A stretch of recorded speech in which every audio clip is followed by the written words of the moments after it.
Is it allowed to go to Tablighi Jamaat?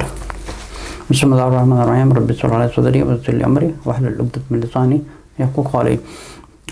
You can go wherever you want to go, with any Jamaat or with anybody who is going for the sake of Allah and for the sake of the Prophet sallallahu alaihi wasallam, as thinking this is the path of Allah. But this is just like not an answer. The answer is something.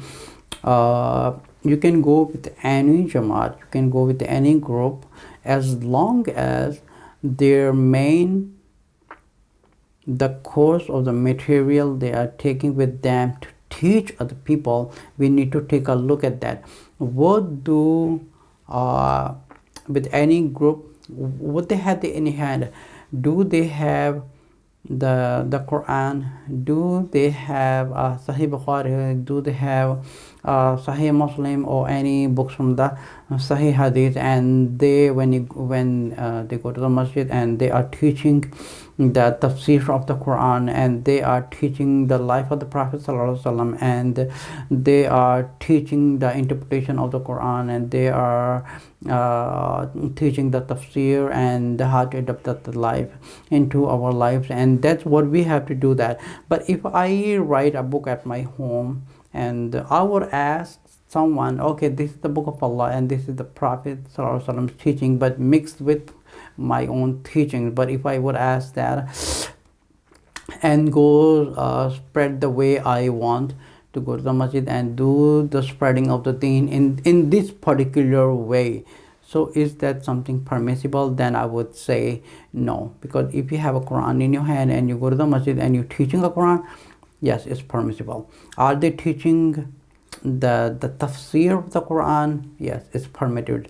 And are they teaching something they have in their hand, is the Sahih Bukhari, and they are teaching the Sahih Hadith and the seerah of the Prophet sallallahu alaihi wasallam, then I would say yes. But other than that, if somebody has something else, the books from something like an awliyas and the walis and the buzurg, and they have their own the way of teaching and spread the Islam, then I would say no. Because we do not find this type of sources, and we do not find the way of the teaching the Quran.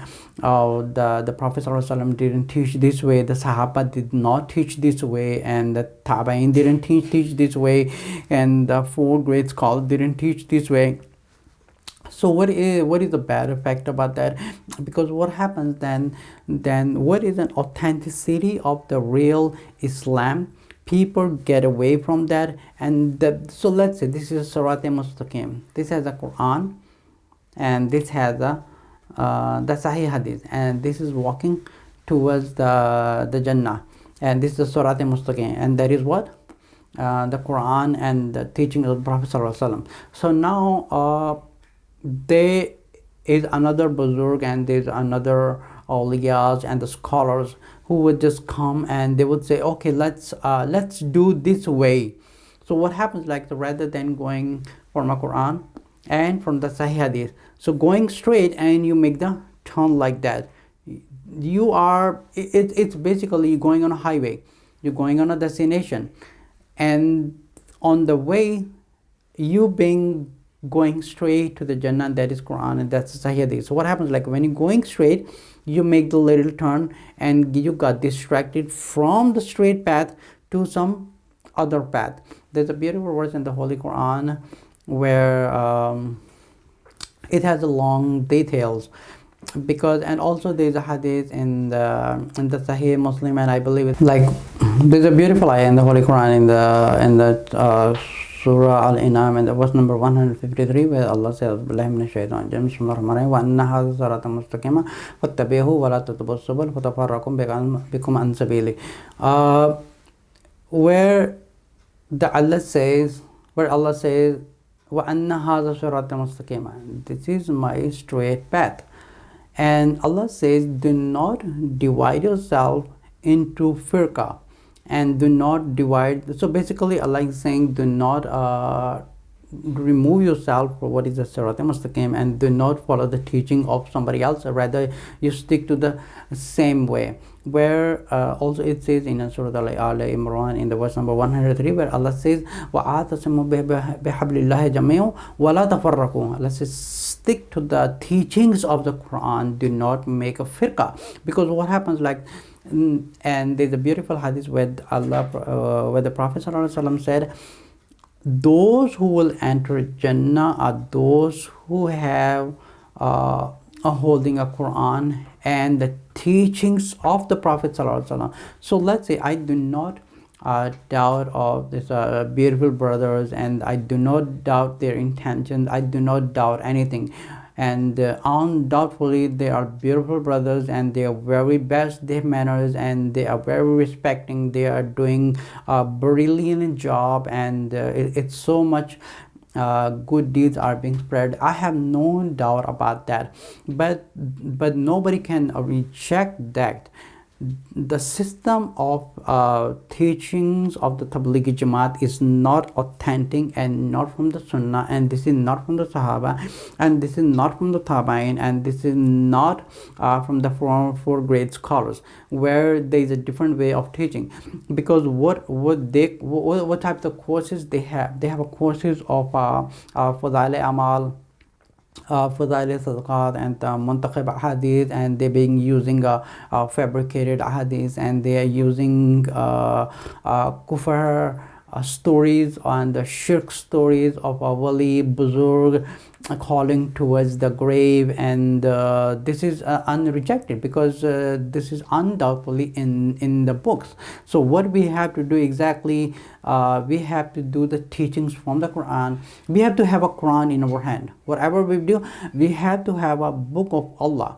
And if we are doing promoting Islam, and if we want to do something good, so let's set up a halqa on every weekend, and rather contact the public and everybody, and then you have a sit down, and as who has a person of a knowledge can teach you from the Quran and teach you from the Sahih authentic hadith.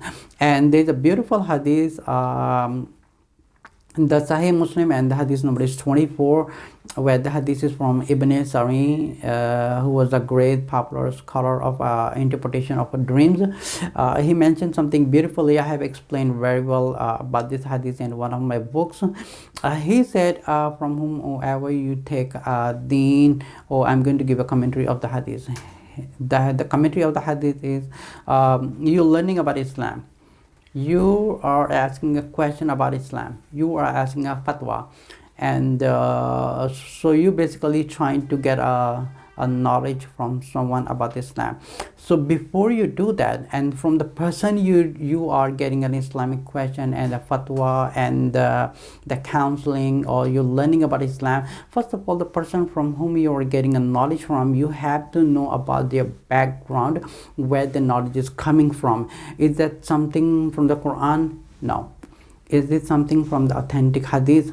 No. Is it something from the great four scholars? No. So who is this coming from? This is coming from the Buzurg, from the Awliya, from the all Maulanas, from coming from the 18th century, and at the end of the 18th century this was being started, and this has been started as the foundation of the, if you go a little back, the first foundation was being set up in India, that's called Deoband, and the organization name was Darul Uloom, who was founded by Qasim Nanotwi, Maulana Yaqub, and Rashid Gangohi. So they set up this organization because of the British Army and all that. So they want to defend an Islam. So they set up this foundation.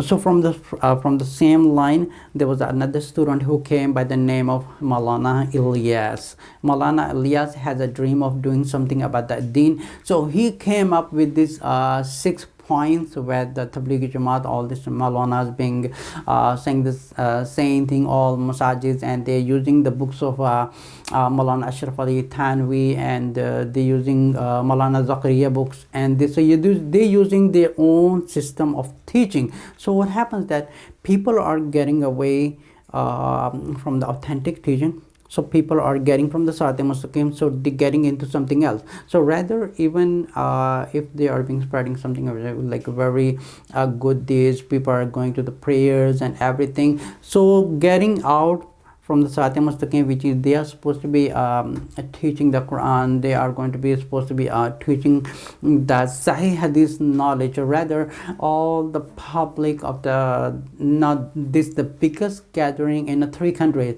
Pakistan, India and the Bangladesh, and among these three countries, the biggest gathering is in Bangladesh, and the second biggest gathering is in Pakistan, wallahu alam. And they are working on this thing with a good intention that they are spreading Islam, but rather what happened that this has become a group actually, because getting out of the Sahih, the way of the Prophet ﷺ, so they're getting into something else towards the teaching of the Maulanas, not the teaching of the Prophet ﷺ, because they are mixed up, their books are being mixed with the kufr, with the shirk and the daif and the fabricated hadith. And what happens, the major cause of that, they are using the same hadith, and those who does not have a knowledge, they are being forwarding these hadith and the teachings to other people and inviting them to join us, so because what happens, like from the people who are going in the Sirat Mustaqim, they are getting distracted from the Sirat Mustaqim. They have built their own groups, to expand the Islam, so they have already moved from that. So how to go back? They have to have a the book of Allah in their hand. They have to have the book of Sahih Bukhari, where they're going to be making teachings in the masajid, and that is authentic way to do that. But spending you set up the whole brand new system of going on like 3 days, or the 40 days, or the 10 days, or the 4 months. So even they can investigate on something on their own, if this is something was going back to the Prophet ﷺ. This was being started from other person. This was being started at the end of 18th century. So people are getting into that because they do not have the knowledge, and they are providing a food, they have a good manners, and I have no doubt about that. But the teaching of the system of the teaching is not a sunnah. The teachings are something different. So the question was asked, if you want to, if somebody is allowed to go into the Tablighi Jamaat, you're allowed to go there if you're going there to teach a Quran, and you're going there to teach the Sunnah light. But as a voluntarily, you can just go there, and also you can talk to them about what is something truth. And yes, it's very good if you go in them to tell them what is the right way to do that, but not something you following the books of the scholars. Now if you go back into the scholars, they were all involved in kufr, they were involved in a shirk, they have a aqidah of a Sufism, and they have aqidah of being involved in the particular way of doing a tasawwuf. So they have their own self of teaching, so they come up with this new idea, let's do this way. So this idea has been expanded all over the world. So this has become the second major gathering after the Hajj. But what happens, like people are getting away from the Quran, people are getting away from the Sahih Bukhari, they are getting out of that, and they are getting into these books, which is not true, telling the stories of awliyas, telling the stories of, these are non-authentic, this is not true. So they have to stick to the teachings of the Quran. How did the Prophet ﷺ and how did the Sahaba work on that? They took the book of Allah, they were spread it all over the world with the book of Allah, and they taught a life how to live a life. So why we do not follow the same sunnah of the Prophet ﷺ and the way of the Sahabas? That was something, take the book of Allah, not something taking a books of something buzurg, which is involved in a shirk, kufr, and also a grave worshipping, and the Pir Baba Karamas and all that. This is unauthentic. If you want to go back to the Islam, go take the Quran and the Sahih Hadith book, which is Bukhari, Muslim. They give the teachings of that, teach the tafsir of the Quran. This is the authentic way to promote in Islam.